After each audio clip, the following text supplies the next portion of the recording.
2월부터 철로역정의 시간을 갖고 있습니다. 지금 여러분들 어디쯤 와 있는지 아십니까? 철로역정 옛날 하도 예전에 읽어가지고 기억이 잘 안 나시죠? 근데 읽은 거 같긴 하시죠? 그렇죠. 그 철로역정을 보면 오늘은 제목에 있다시피 마음을 지키기 위하여 어떻게 해야 하는가를 오늘 철로역정의 과정 가운데 있어요. 유명한 말이 하나 있죠. 잠언 4장 23절에 뭐든 지킬 만한 것 중에 뭘 지키라고 그래요? 그렇죠. 내 마음을 지키라. 생명의 근원이 어디서 난다고요? 이에서 나요. 마음을 잘못 지키면 뭣도 파괴되는 거예요? 그렇죠. 생명도 파괴되는 거죠. 왜요? 마음을 지키지 못하면 생명의 근원도 무너지는 거니까. 오늘 혹시 이 2월부터 시작된 철로역정 때문에 철로역정 책을 다시 한번 읽어보셨다 한번 손 한번 들어봤어요. 네. 마음속으로 굉장히 많이 손을 드신 거로 제가 지금 이해를 하고 있습니다. 네. 예전에 읽었기 때문에 기억이 잘 안 나실 것 같아서 철로역정이 크게 보면 11개의 챕터가 있어요. 제가 오늘 설교하는 건 6번째 챕터예요. 여러분 이 크리스찬 보이시죠? 이 크리스찬, 이게 게일 목사님 그걸 따온 건데, 크리스찬이 세상이라는 멸망의 도시에 살아요. 우리가 잘 아는 대로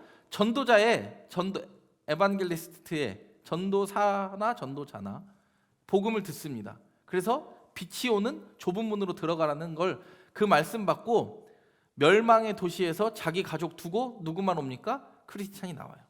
같이 따라오던 사람들이 있었습니다. 근데 어디를 넘지 못해요? 절망의 늪 넘지 못해요. 사람들이 와서 이런 이야기를 해요. 야, 너 구원 못 받아. 너 구원 언제 받았어? 네가 그전에 이렇게 살았는데 네가 어떻게 구원을 받을 수 있어? 그 절망의 늪과 율법이라는 언덕이 내게 너무 커 보여요. 늪은 깊어 보이고 언덕은 높아 보이니까 이걸 돌파하지 못할 것 같아요. 근데 크리스찬은 3명이 떠났는데 2명은 이 절망의 늪과 언덕에서 탈락하지만 크리스찬은 이 언덕을 넘어갑니다. 그래서 우리가 아는 대로 좁은 문을 지나 해설자의 집을 거쳐 십자가의 언덕을 이르르니까 자기가 지고 왔던 그 무거운 짐이 벗겨집니다. 이게 5분의 1 온 거예요. 근데 철로역정을 예전에 읽으신 분들의 특징이 있어요. 힘들게 걷다가 무거운 짐 벗고 천국 들어갔다. 이건 철로역정을 굉장히 오해하시는 분들. 이게 시작부에 일어난 일이에요. 우리랑 똑같죠. 복음을 듣고 십자가의 칭의, 하나님의 의롭다 하심을 경험하고 새롭게 된 사람들은 뭐가 벗겨져요? 죄의 짐이 벗겨져요. 죄의 짐이 벗겨지면 인생이 끝난 줄 알았더니 십자가 언덕에서 그 다음 장에 무슨 일이 발생하느냐? 그렇죠. 백리향 풀밭이 있고요. 십자가를 경험하니까. 근데 또 산이 있어요. 고난의 산이 있어요. 신앙생활 하다 보면 고난이 와요.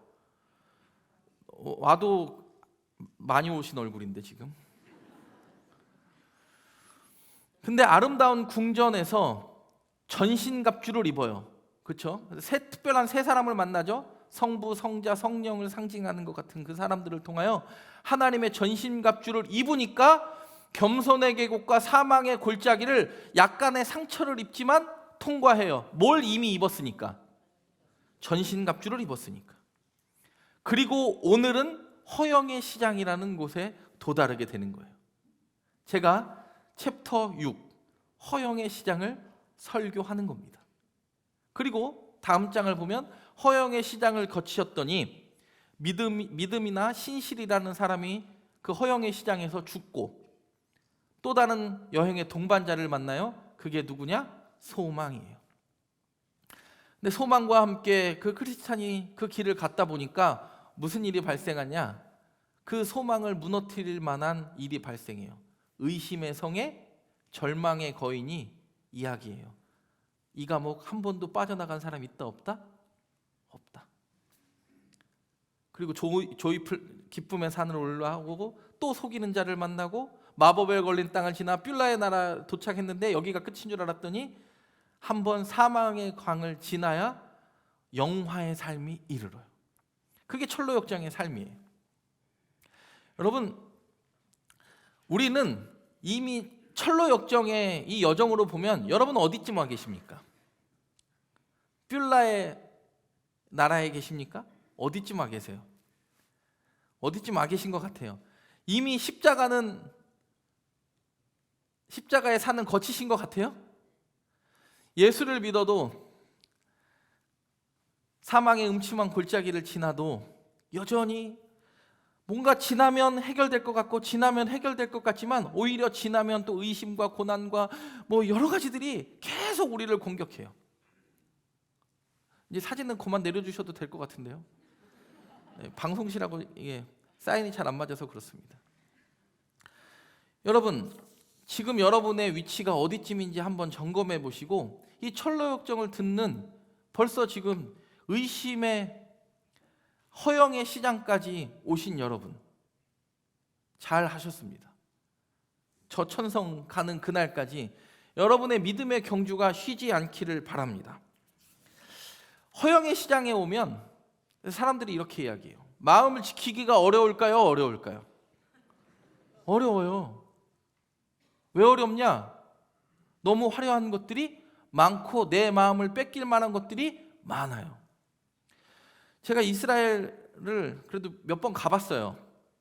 한 8번밖에 못 가보긴 했지만 이스라엘 가보면 항상 그 성지순례객들을 데리고 다니면 항상 드는 생각이 있어요. 낮에 가면 비아돌로로사가 완전히 시장 바닥일까요? 시장 바닥일까요?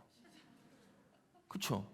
예수 믿는 사람이나 안 믿는 사람이나 예루살렘 와서 그 십자가의 길은 누구나 한 번은 걷고 싶어 하니까 완전히 시장 바닥. 낮에 가면요, 내가 십자가의 길을 걷는지 쇼핑하러 왔는지 구분을 할 수가 없어요. 양쪽이 다 상점이에요. 그러면 갑자기 비아돌로로사 이제 십자가의 길 첫 번째 시작에서 끝 지점까지 오는데 꼭 단체를 데리고 가면 한 명이 사라져 있어. 어디가 계실까요? 신기한 게 옆에 많거든. 그리고 나서 꼭 이런 얘기를 해요. 목사님, 쇼핑할 시간은 언제 주세요?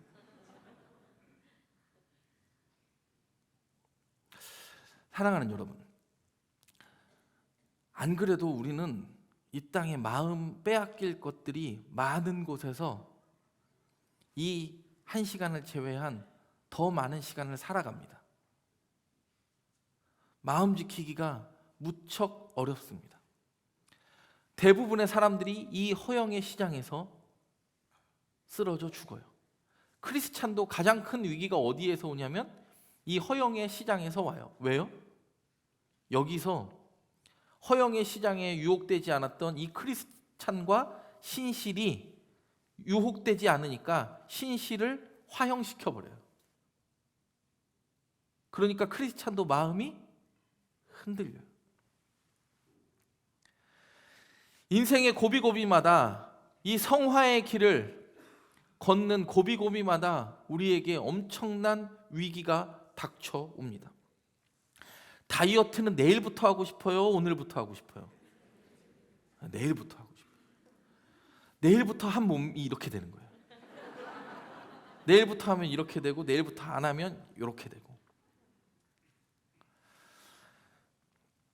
오늘 엘리야는요, 엄청난 승리를 맛보고 로뎀나무 아래에서 자신의 생명을 뭐 해달라고 그래요? 거두어 달라고 그래요. 더 이상 견뎌낼 힘이 없다고 하나님께 이야기해요. 그래서 제가 오늘 본문을 가져와 봤습니다.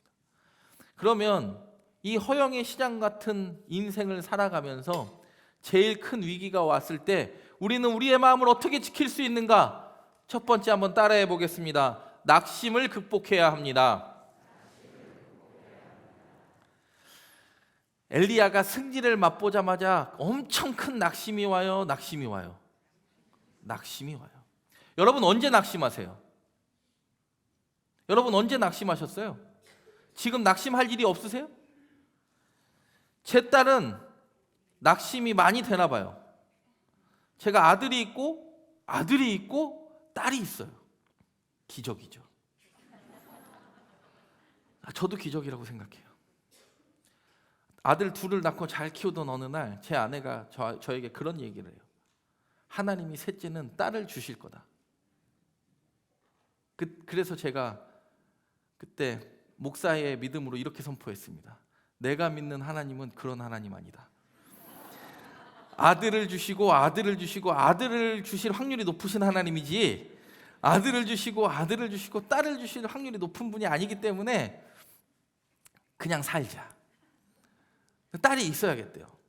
근데 셋째를 낳았는데 기적처럼 딸을 낳았어요. 기쁠까요? 제가 지금 엄청 기쁜 표정인데?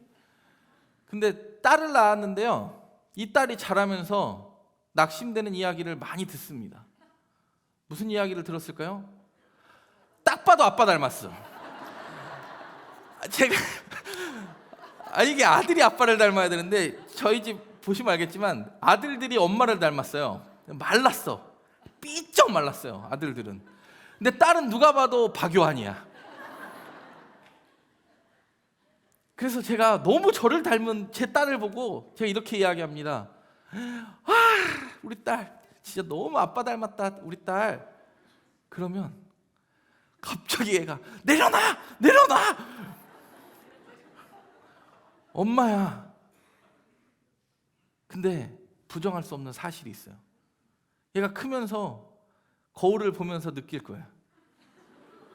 나는 엄마로 갈 수는 없구나. 저랑 비슷한 조그만 아이가 다니면 제 딸이에요. 근데 변하지 않는 사실이 하나 있어요. 제 아내의 딸이기도 하고 저의 딸이기도 한 거예요. 근데 왜 아빠 닮은 게 그렇게 낙심이 될까요? 여러분이 지금 웃으셨잖아요. 저 닮았다고. 여러분, 딸이 저 닮으면 낙심이 되는 일입니까, 그게? 낙심이 되는 일인 것 같습니다. 여러분, 사람들은 외모가 중요하게 느껴지고 그 허영의 시장에서도 겉보기에 화려한 것들을 내가 갖지 못하면 무너질까 봐. 크리스찬에게 가장 현혹되는 그 허영의 시장의 주된 장사꾼이 누군지 아시죠? 로마 시장에서 온 사람이에요. 여러분, 그 존 버녀는 청교도니까 로마 시장에서 온 사람들이 뭘 팔아요? 예수님 이거 베로니카가 땀 닦을 때 썼던 손수건이야. 이거 예수님의 수의야. 이거 예전에 초대교회 때 읽었던 셉투아진타야. 70인역이야. 너희 이런 거 없지? 너 이런 것도 없는데 구원받을 수 있을 거라고 생각해? 귓가에 속삭여요. 근데 맞는 말인 것 같아요. 저희 딸에게 누군가가 그러면은 진짜 얼마나 낙심이 되겠어요. 너 아빠 닮아서 시집갈 수 있겠니?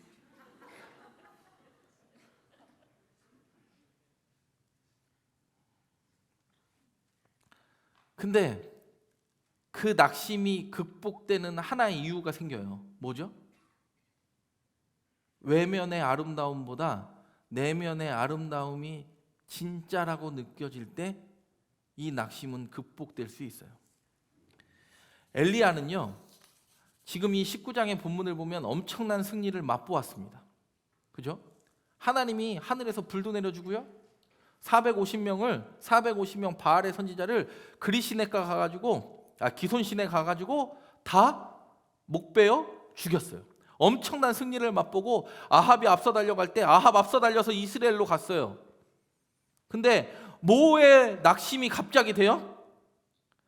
이 아합이 자기 아내 이세벨에게 이 엘리야의 엄청난 승리의 소식을 전하니까 내가 그 승리한 엘리야를 쳐서 죽이겠다.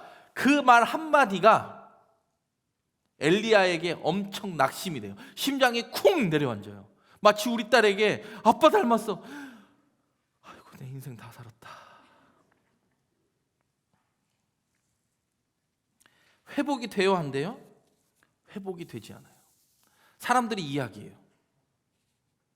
야, 이제 기독교는 인생 끝난 거 아니야? 코로나 이후에 회복을 못 하잖아. 변화산 위에 제자들에게 이렇게 이야기해요. 변화산에서 엄청난 놀라운 기적을 맛보고 사람들이 내려와서 야, 너도 귀신 너의 스승처럼 쫓아봐. 쫓아내요? 못 쫓아내요? 못 쫓아내요. 제자들이 엄청 낙심을 해요. 그랬더니 예수님한테 찾아와서 제자들이 뭐라고 그래요? 예수님, 왜 우리는 이거 못 내쫓죠? 왜 우리에게는 이런 능력이 없죠? 능력이 없는 게 아니라 그 능력을 발휘할 수 있었던 믿음이 없었던 거예요. 안주하려고 했고 갇혀 지내려고 했고 변화살의 제자들처럼. 사랑하는 여러분, 우리의 마음을 지키기 위해서는 나를 낙심케 하는 것들은 다 사단이 주는 유혹인 줄 알고 끊어낼 수 있기를 바랍니다. 외모로 보면 무너지지만 내 내면의 진실함과 그 하나님의 마음을 가진 그 말씀의 열정이 다시 한번 하나님께로 가는 그 말씀으로 마음으로 지켜지기를 간절히 바랍니다. 그렇지 않으면 외모의 후패함으로 무너져요. 외모의 후패함이 무너지게 두려우니까 사람들은 보톡스와 필러를 맞아요. 얼굴이 갑자기 부어왔어요. 보톡스와 필러를 맞는데 돈을 투자하는 건 아깝지 않지만 성경을 사고 성경을 읽는 시간과 물질은 굉장히 아까워요. 신앙생활을 오래 하는 것과 상관없이 성경을 아는 지식이 여일해요. 20년 전의 모습과 지금의 성경의 마음을 아는 그 마음이 여일하다면 우리는 다시 한번 무엇인가가 이 성화의 과정 가운데 잘못되고 있음을 깨달아야 합니다. 여러분, 철로역정을 읽으면 그 크리스찬이 두루마리라고 표현된 그 말씀을 항상 들고 다녀요. 근데 언제 잃어버리죠? 순간 다른 것에 현혹돼서 잃어버릴 때가 있어요. 근데 그 잃어버린 걸 깨달을 때 이 크리스찬이 크리스찬 되는 행동을 해요. 그 말씀을 찾으러 다시 자신의 여정을 백을 해요. 다시 뒤돌아가요. 사랑하는 여러분, 말씀이 여러분의 삶을 움직이기를 간절히 바랍니다. 낙심한 가운데 하나님이 들려주시는 그 음성만 들리기를 바랍니다. 여러분, 왜 우리가 구원파의 유혹에 넘어갑니까? 너 구원받았냐? 너 몇 월 며칠에 구원받았냐? 너 구원받은 거 확실하니? 맞아? 처음에는 맞다고 이야기해요. 근데 계속 물어보면 그 속에 뭐가 들어가요? 진짜 내가 구원받았을까? 여러분을 무너뜨리는 낙심에서 여러분의 마음을 지키기를 간절히 바랍니다. 내 마음을 지키기 위해 할 일 두 번째는 한번 따라해 보겠습니다. 영적 권태기를 극복해야 합니다.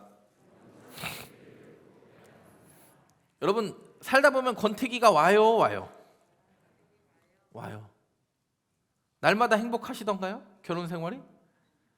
연애할 때 지금 대답하신 분은 오늘 아내분께서 갈비 나오실 것 같아요.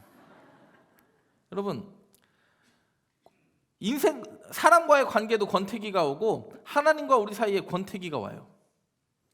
우리는 코로나 때 집단 권태기를 맞이했어요. 코로나 때는요, 온라인 예배 드리니까 처음에는 막 간절하게 양복 입고 소파에 앉아서 얘들아 예배 드리자. 어느 순간에 보면 반바지 입고 예배 드리자. 어느 순간에는 야, 오늘 몇 시냐, 벌써 일부 예배 시간이냐, 핸드폰 켜봐라. 집단 권태기를 맞이했는데 집단 권태기에서요 회복이 잘 안 돼요. 예전에는 말씀이 목말라가지고 주일에 예배 끝나면 새벽 예배가 기다려줘. 새벽 예배는 취소하고 수예배가 기다려지고 뭐 예배 새벽 기도가 기다려지고 그랬는데 지나다 보니 주일 예배 드리는 것도 왜? 안 하는 누가 더 보여요? 그 주일 예배도 안 드리는 사람이 훨씬 많이 보이니까 누구랑 자꾸 비교를 해요? 안 드리는 사람하고 비교를 해요. 오늘 엘리야도요 마찬가지예요. 4절에 보면 이렇게 이야기를 해요. 4절을 한번 같이 읽겠습니다. 4절 시작. 자기 자신은 광야로 들어가 하룻길쯤 가서 한 로뎀나무 아래에 앉아서 자기가 죽기를 원하여 이르되 여호와여 넉넉하오니 지금 내 생명을 거두시옵소서. 나는 내 조상들보다 낫지 못하니이다. 누구랑 비교를 해요 지금? 자기 조상들하고 비교를 해요. 그리고 실제로 엘리야의 조상들보다 엘리야가 나을까요? 최고죠, 최고죠. 구약의 대표적인 인물 두 사람 들면 엘리야와 엘리사, 물론 앞에 모세가 있긴 하지만, 여러분 엘리야의 조상들보다 엘리야보다 나은 사람 있어요 없어요? 이 비교의식, 이 영적 권태기를 오는 거예요. 처음에 그 여자만 보일 때는 권태기가 와요 안 와요? 안 와요. 근데 엔돌핀이 떨어지면서 옆에 있는 여자도 같이 보여요? 같이 보여요? 같이 보이니까 권태기가 오는 거예요. 누가는 이거 해줬던데, 누구는 종이학 1000개 접어. 요즘은 종이학 이런 거 안 접지만, 여러분 비교의식 가운데 권태기가 오는 거예요. 남의 남편이 더 다정다감할 때, 다정다감하다고 느껴질 때, 사랑하는 여러분, 권태기는 누구에게나 와요. 누구에게 관계나 와요. 여러분의 인간관계에서 날마다 정점 피크를 찍었던 인간관계가 있습니까? 오르내리고 하는 관계가 있었습니까? 오르내리고 하는 관계가 있습니다. 자식들과의 관계도 마찬가지고 남편과 아내의 관계도 마찬가지입니다. 저도 제 아내랑 제 세 자녀가 누워있는 모습을 보고 손잡고 그럴 때가 있었어요. 야, 우리 가정처럼 정말 행복한 가정 없겠다. 이렇게 둘이 고백한 적이 있었다니까. 함께. 최근은 아닙니다. 최근은 아닌 게 이미 큰 아들이 그 정은이도 무서워서 못 내려온다는 거기에 있습니다. 사랑하는 여러분, 남유다와 북이스라엘, 지금 지도가 잘 보이실지는 모르겠는데 엘리야는 모든 활동을 북이스라엘의 이스르엘이라는 아합의 수도에서 해요. 그러니까 무서워서 어디까지 내려와요? 유다에 속한, 오늘 성경에 보면 뭐라고 그래요? 유다에 속한 브엘세바까지 내려와요. 그러면 남유다와 북이스라엘은 우리나라 남과 북처럼 해가지고 사이가 안 좋기 때문에 어차피 이세벨이 쫓아올 수 있는 영역이에요? 쫓아올 수 없는 영역이에요? 쫓아올 수 없는 남유다에 내려와서 남유다 가장 남쪽에 있는 도시 브엘세바까지 내려와서 거기서 몇 킬로 몇 리를 좀 떨어져서 사완하고도 떨어져서 자기를 지킬 만큼 영적 권태기가 오는데요, 완전히 무너져 버렸어요. 도대체 이세벨의 군대도 이세벨도 찾아올 수 없는 그 상황 속에서 180km나 내려와가지고 떨어져 왔는데도 달려왔을까요? 무서워서 달려왔을 텐데, 이 영적 권태기가요, 하나님과의 관계가 누구랑 무너졌죠? 엘리야가 하나님과의 관계가 권태기로 무너지니까 이게 회복이 안 돼요. 그리고 나서 이 권태기가 오니까 뭐라 그래요? 나를 차라리 내 목숨을 거두어 달라고 이야기해요. 그리고 나중에 이야기하겠지만 이 브엘세바에서 사명 듣고 호렙산까지 420km는 40일 동안 내려갑니다. 사랑하는 여러분, 하나님과의 영적 권태기가 찾아오면 우리 마음 지키기가 너무 어렵습니다. 그 허영의 시장에 빛난 것들이 더욱더 환하게 빛나 보일 테니까요. 사순절을 지내고 있는데 여러분, 하나님과 지금 내 일생에서 가장 가까운 시간입니까? 아니면 권태기로 하나님과 멀어져 있는 시간입니까? 근데 성경이 이야기하고 싶은 건 엘리야 권태기 왔다, 그 얘기가 아니에요. 성경이 말하고 싶은 건 엘리야 같은 사람에게도 권태기가 찾아오고 누구에게나 영적 권태기가 온다는 사실이에요.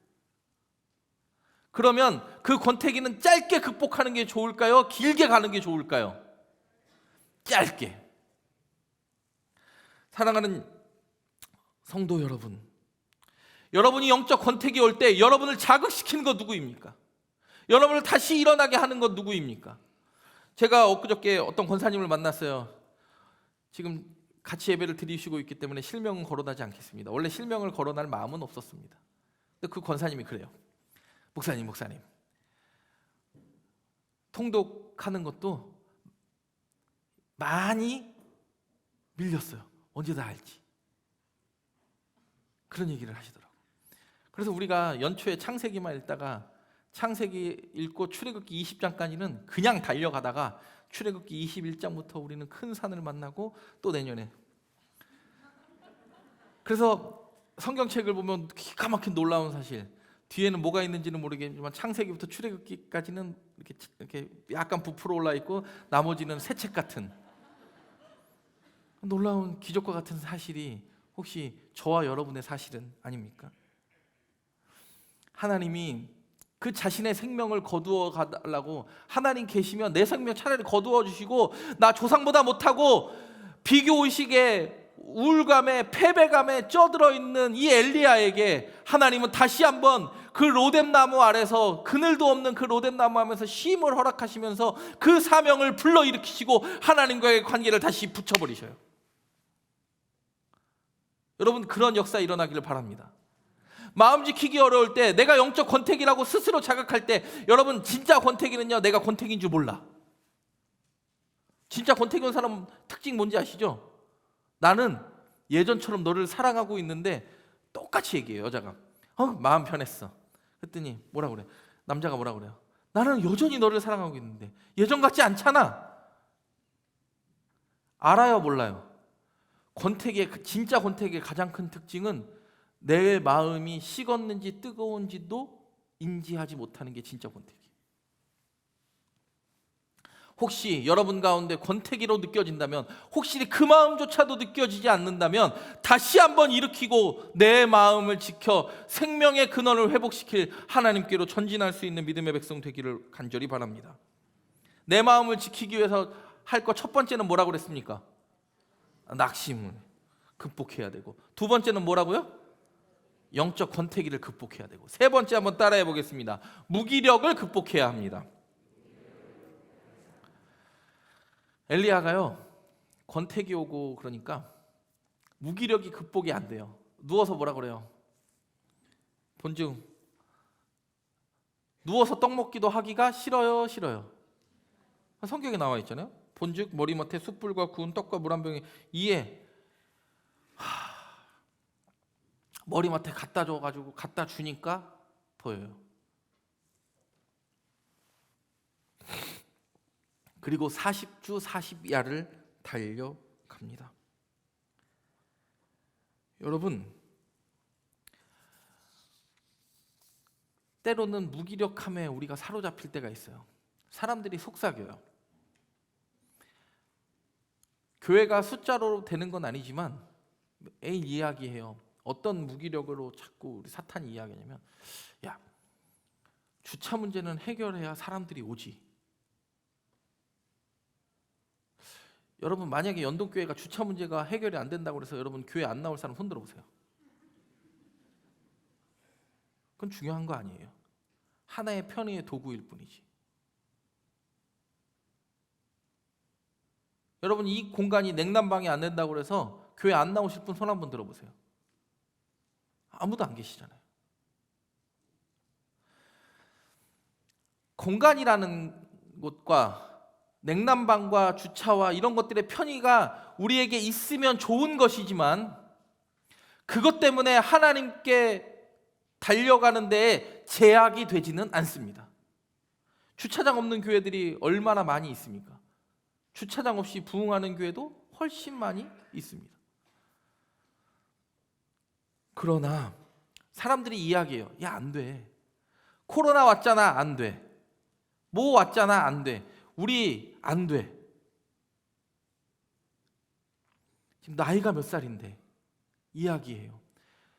나이가 지금 전과 같이 여러분 지금 20살 같아요? 20살 같아요? 아직도 마음은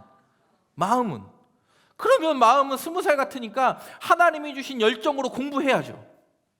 그래서 이번 주 화요일부터 YBS가 시작되는 걸 기억하시기 바랍니다. 은퇴하면 다 내려놓으시지 마시고 토공부하시고 마음이 여일한 것처럼 안 된다, 할 수 없다, 그 무기력함에서 벗어나기를 바랍니다. 엘리야가요 거기서 딱 벗어나요. 하나님이 야 잡고 들어서 먹어요. 그리고 한 번 준 음식 가지고 40일 40야를 달려가요. 오늘 성경에 보면 그 무기력이 극복이 돼요. 기적 아닙니까? 여러분, 우리가 지금 40일을 지나고 있습니다. 사순절을 지나고 있어요. 여러분, 내가 영적 권태기였다는 거 딱 하나 보시면 돼요. 사순절이 왔는데도 사순절이 온 느낌이 없은 사람, 그 영적 권태기 온 거예요. 그리고 해가 지났는데도 전혀 기대감이 없는 사람, 권태기 온 거예요. 해가 지났는데도 기대감이 없고 사순절이 왔는데도 내가 이번 사순절을 통하여 예수님하고 어떻게 가까워질까 고민하지 않고 몸부림치지 않는데 어떻게 어디서 하나님이 일하실 수 있겠습니까? 자기 마음도 지키지 못하는데. 하나님이 모든 환경을 지켜주시지만 그것에서 일어나서 달려가는 사람은 그 사람 자신이에요. 그걸 극복하는 사람은 남이 아니에요. 함께 옆에 있던 신앙의 동료가 아니라 그 사람 자신이 일어나서 가야 합니다.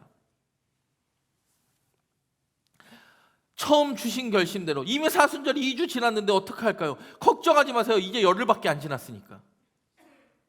그리고 주일은 사순절에서 껴요, 안 껴요? 안 껴요. 여러분, 40일이라는 건 엘리야가 그 브엘세바에서 420km 떠난 호렙산까지 달려가는 그 40일은 하나님을 만나는 40일이었을 거예요. 그래서 호렙산에서 하나님의 음성 듣고 엘리야가 엄청난 기적을 맛볼 것 같지만 그 기적을 맛본 게 아니라 오히려 호렙산을 통하여 하나님의 음성 듣고 하나님의 명령 듣고 사명이 다시 회복돼서 북이스라엘로 다시 달려가지 않습니까?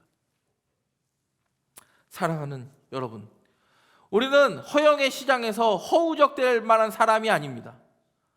허영의 시장에서 어떠한 고난과 핍박을 보든지 간에 소망을 만나 다시 한번 이 믿음의 여정을 걸어가야 할 사람들입니다.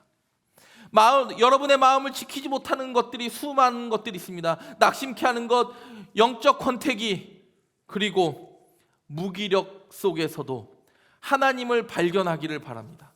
여러분, 이 칭의 이후에 성화의 길을 가는데요, 우리 힘으로 돼야 안 돼요. 우리 힘으로 되면 허영의 시장에서 절대 빠져나올 수 없어요.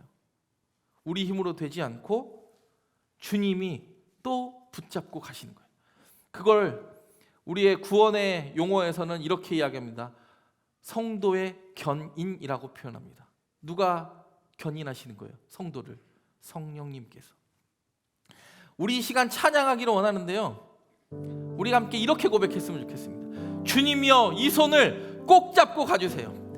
나 혹시 쇼핑하느라고 한눈 팔 때에도, 그리고 내가 원하는 그 욕망에 불타올라서 하나님이 주신 비전도 감추어져 있을 때라도, 무기력함과 낙심과 영적 권태기 속을 허우적댈지라도 하나님 나를 붙잡으셔서 나를 새롭게 일으켜 세워주세요. 내가 이렇게 무너져 버려야 할 사람이 아닙니다. 철로역정의 크리스찬처럼 하나님이 허락하신 그 영화의 순간을 보는 그날까지 내 손 잡아주세요. 우리 함께 고백하겠습니다.